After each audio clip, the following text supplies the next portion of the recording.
Hello everybody, welcome back to another video. I'm hoping you guys are all having a fantastic day. So in today's video, as you can tell by the title, we will be talking about a very large winter storm. Now, these type of storms do occur on an annual basis, but I want to emphasize that they occur probably 2 or 3 times a year.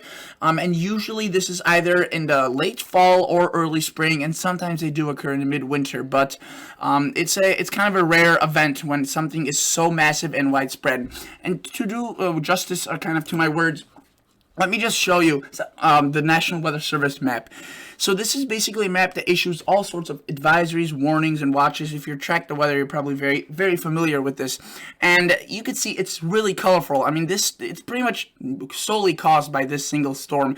Obviously, we have the winter storm warnings, right? We have the winter storm watches in that blue where that heavy snow will be falling. All these browns are very heavy winds, strong winds, which I guess aren't solely caused by the system, but because of its driving to the south and west, its wind south and east with the high pressure working with it. It's driving extremely strong winds, which also sparks red flag warnings, which is pretty much a fire danger hazard. And yeah, winter weather advisories. There's going to be a lot of severe weather, and that's probably the most concerning part of the severe weather, because just to give you a little sneak peek, the Storm Prediction Center, for today has a slight risk, which is already by itself a decent criteria. But then on Monday, you can see that risk grows. But where the real activity starts is Tuesday and Wednesday. Tuesday, you can see an enhanced area that's pretty large, and it's you can see for a good portion of many large cities: Dallas, Fort Worth, Oklahoma City, Kansas City, right? So very large cities. And Wednesday, 4 days out for the National Weather Service to issue an enhanced equivalent severe is rare, and I do think there will be a moderate, hopefully not a high. But yes, this week is going to be bonkers in terms of the weather. So this thing is, again, something that occurs once in a while. If you recall that early to mid-December snow system that occurred across the Midwest that dropped this past December 2021, that dropped very severe weather across Iowa, lots of, or quite a bit of snow across Minnesota, though it wasn't as much on the snowy side as much as the severe weather. It issued a moderate, the Storm Prediction Center way up here in Iowa. Yeah, this thing probably will be similar to that, but probably just more extreme. It's truly, guys, a credible system, and I do want to, obviously emphasize that, which is why I'm spending so much time talking about the whole entirety of it. Now let's go by element and element into it. I do want to say that before we get into this, if you are a new viewer, hello and welcome. I talk about the weather. I just do this because it's really fun for me. I get worked up about it, and people find it useful, or they just get worked up along with me. So that's this whole channel. And if you want to join, consider subscribing and liking, obviously, once you watch the video to see if you like it. Otherwise, let's start talking about this. If you have any comments, also, please leave them down below about this system. I'll do my best to answer them. So right now, we have quite a bit of activity. So we have this first one. If you recall in my last video when I was speaking about this system, I said that it does a lot of the hard work for this second one to really just easily kind of shove in its power. And what I mean by that is there's a lot of stubborn cold air that was earlier across the Midwest, across, say, Sunday, especially Saturday and Friday. And this little system, which, by the way, is right now occurring, dropping a little bit of snow and rain across South Dakota, Minnesota, and tonight we'll be dropping a little bit of showers and some thunderstorm activity where that slight risk severe weather is issued. We'll be spawning some storms. It moves all of that cold air out and does its fair share of pumping. I mean, right now I'm in Chicago, and we are seeing very strong winds out of the south and east currently, but eventually they'll change to the south and west. This system's really bringing in a lot of moisture and a lot of warm level of action out ahead of it. It's pushing out a lot of that cold air, and notice that we see this little guy move on. So this isn't the main story, but it is something that helps this system generate its true power, and that's where it is right here. You can see as of early Monday, it's really late Sunday, early Monday, makes landfall onto the Oregon coast, into Washington and Northern California. A lot of precipitation for these areas here, which is good. They need it, and probably one of the bigger events of the year for especially Oregon. And the mountains right there bordering. I do not know what this mountain range is, so if you guys could let me know, for those that do know, the one right here, It's part of the Cascades. I'm assuming the Cascade range. Some models in the next 10 days are showing up to 60 inches of snow there, so quite a bit. Obviously, the Sierra Nevada also picks up quite a bit. The Bitterroots, the Wasatch in Utah also pick up a little bit. But I want to emphasize or show you guys something really cool and why this system is producing as many strong winds as it is right here across the south and southwest, which is also prompting these red flag warnings because of dry weather and hot weather.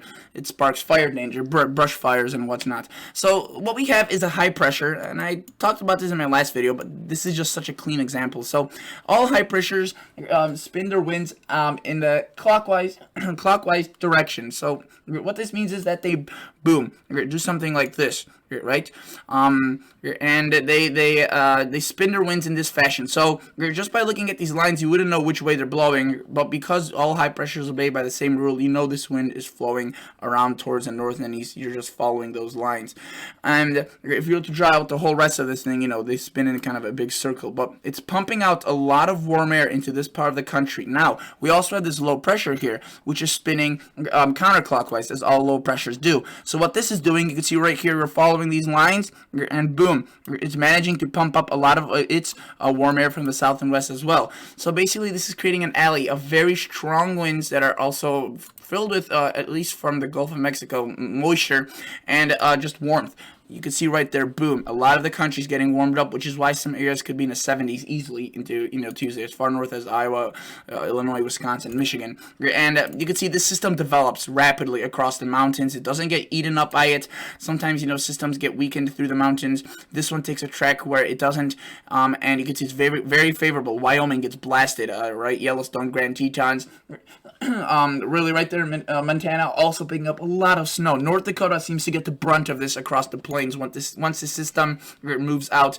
Earlier it was thought that maybe South Dakota.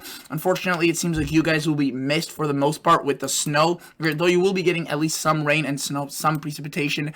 Notice out ahead of this low pressure combined with that high pressure, very, very, and you could really see that tunneling effect, right? And this will be obviously prompting loads and loads of moisture going up to the north and sparking that severe weather, that concerning severe weather. Notice this snow, by the way, is the whole time just going off across North Dakota, extremely northwestern portions of South Dakota, dropping a lot of snow, probably feet in the total. If you're to count in, the entirety of the event, some models are showing up to 36 inches plus. And if you recall, last time they were showing those amounts, except I kind of discounted it because it was still too early. At this point, it does seem rather likely that at least some areas will be in the 2 feet. Definitely the biggest snowstorm of the year for those areas, maybe even several years, as these systems do occur up there in such scale, except it's again not on an annual basis, especially not in recent time, as there's a pretty big drought there. And the silver lining with this system is that a lot of these areas do need precipitation. It's just that it's a bit too much of it. But in the long term, after the short term kind of setbacks, it should be, I guess, beneficial. Do note that this system, right? So Wednesday or late Tuesday, early Wednesday, it's raining across much of the Midwest. Showers. There's quite a bit of activity, some severe weather across the south, but we don't have a defined cold front yet. Well, the system, it's just getting started. So this is 1 a.m. Wednesday.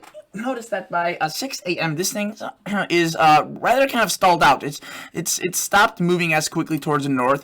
It's starting to kind of evolve into itself, if you will, spinning the snow. Still very, very heavy snowfall rates, now pushing towards cities like Winnipeg, right, southern Manitoba, into extreme southeastern Ontario, Saskatchewan, and look, there we have it, that powerful cold front starting to develop. I do want to note that out ahead of this, in the warm front sector, there will be quite a bit of storms, quite a bit of activity, and just a lot of showers as well, though mainly of the non-severe type. However, look, by Wednesday, this is 1 p.m., look what happens. Boom, you have a very powerful cold front that explodes across areas. This is where these storms are going to be the strongest, and it covers a concerningly good portion of the United States. The GFS is not doing justice to how powerful these storms will be. I'll show you a different model that does a better job. Do note that the whole time this is occurring, it's still snowing across North Dakota. We're now into cities like Winnipeg, right, Brandon maybe. We're also picking up a bit of snow.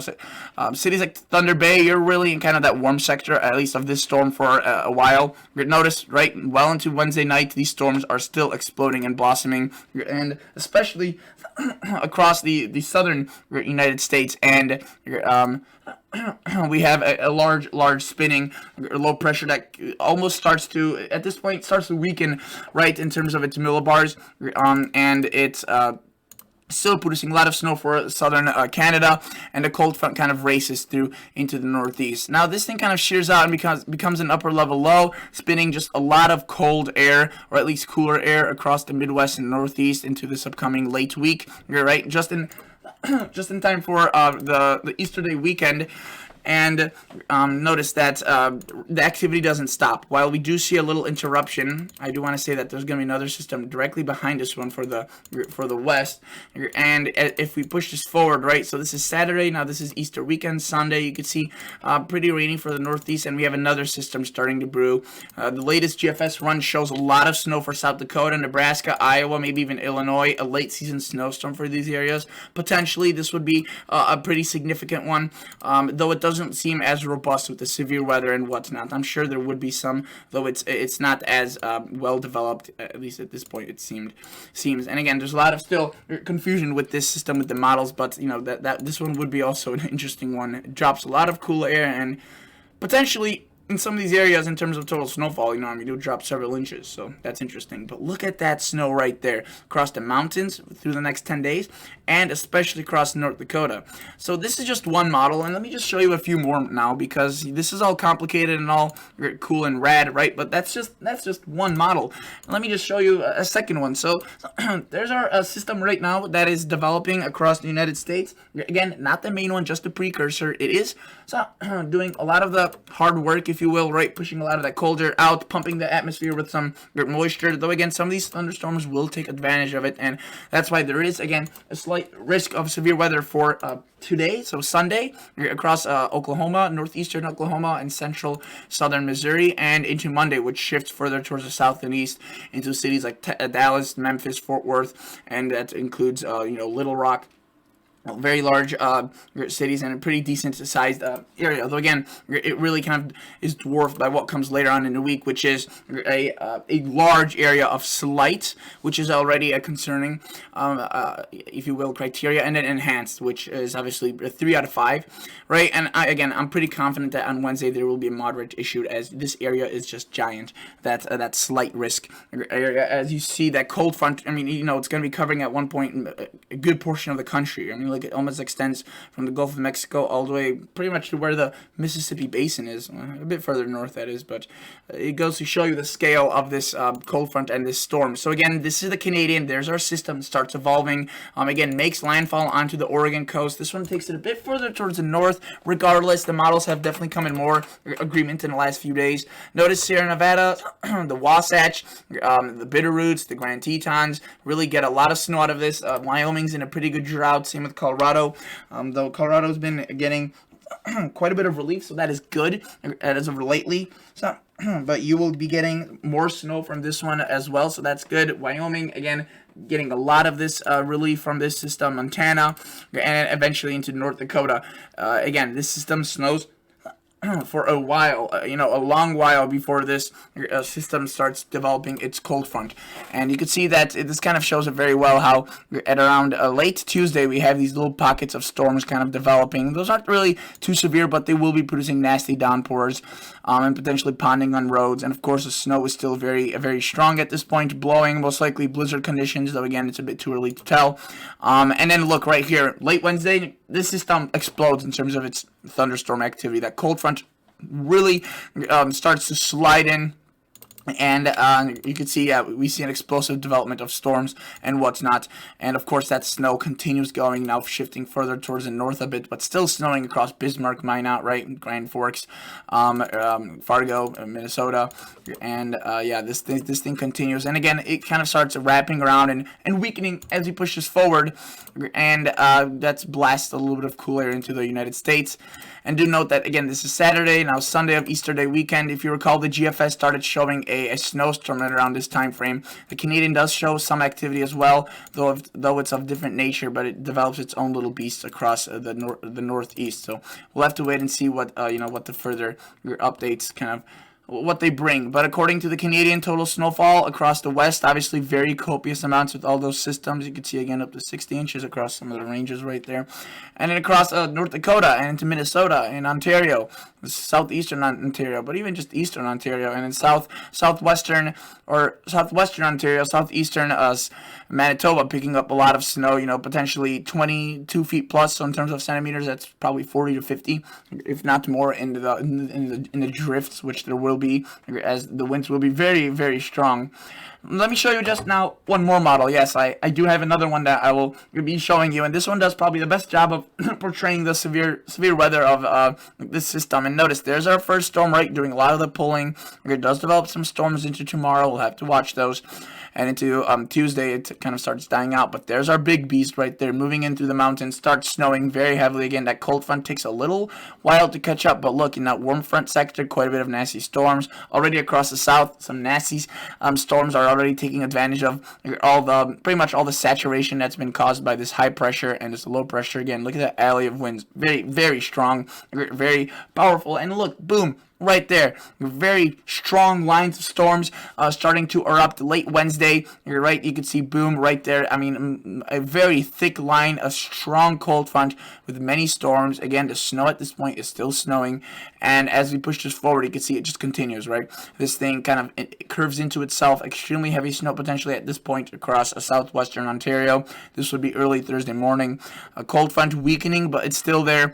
That cold air really just kind of pushing it out of the way, kind of causing it to weaken a bit, and you can see the system wraps itself around, spitting a lot of cool air behind. Notice another system making landfall across the west, and yeah, this system spins around for quite a while, and look at that system across the west on Saturday and then eventually Easter. We'll have to watch this guy as well. Some models are showing that. That's definitely an interesting type of cyclone right there. And if you recall, the Canadian showed a snowstorm at this point right across the Midwest. The European shows a pretty nasty one across the Northeast, so that is definitely something to watch for. And it does show something across the Midwest, just of course a little bit different than what the GFS shows. Sorry, the Canadian also showed one, but it was again also different. So that's this second one. It also looks pretty interesting. You can see it hangs on for quite a while, but whether or not it will produce a snowstorm or a rainstorm for what areas, it's unknown. But this first one is just going to be incredible. Let's stop it at around hour 120 when this system kind of is done with for the most part. Total accumulated precipitation, so rainfall, obviously where the storms occur at their strongest, there could be easily 4 or 5 inches. Notice Oregon, California, this is good rain for these areas. It's a little bit much, but it's definitely good. Obviously Montana picking up decent amounts, Wyoming, Idaho, nothing that will absolutely crush the drought, but it definitely will help. And North Dakota picking up a lot of this good precipitation in the form of snow, which once it melts will be able to percolate fully into the soil. You can see that the European doesn't hold back with these amounts. It's a bit lighter than what the GFS and Canadian show, but it's still a pretty aggressive scenario, and some of these snowfall ratios will be a bit higher than 10-1, which I think this is on the lower side, because of solely the National Weather Service, several days out for their winter storm watches, already has several areas showing, in their winter storm watch kind of message, they're showing up to 24 inches, 12 to 24, and usually, some areas could see in excess of 24, so I think this is definitely on the lower side. Probably a more reasonable is just a combination between the GFS, which has been consistently showing heavy amounts, and the Canadian, so also showing very high amounts. And turning on the Kuchera does, you can see, increase them quite a bit. Now, whether or not you will see, 34 inches, so, it's a little hard to tell, to say the least. The GFS really goes berserk. I don't think you'll be saying 50, but definitely some areas could be 3 feet. So around that 36 inch range. And yeah, that's the most recent GFS one, also supports that. And look at all this precip across right here. Definitely good amounts. Again, a little bit of snow potentially later on, pretty far south. We'll have to wait and see. It's definitely not out of the question. But again, severe weather, the biggest concern as of now. That snow obviously could cripple a lot of areas with its weight and whatnot, and its the risks that come with snow. And then, of course, the winds. The wildfires could be definitely getting up. Brush fires. So the brush fires. And yeah, that's pretty much all I wanted to cover. Again, there's a lot of stuff to be going over, and we'll just have to just stay tuned to your local National Weather Service, especially for that severe weather. Below that system, snowstorm, also impacting many folks. This thing is a monster. It's a monster storm, and that's definitely not an definitely not an over exaggeration, maybe an under exaggeration. All right, thank you guys so much for watching. See ya. Bye.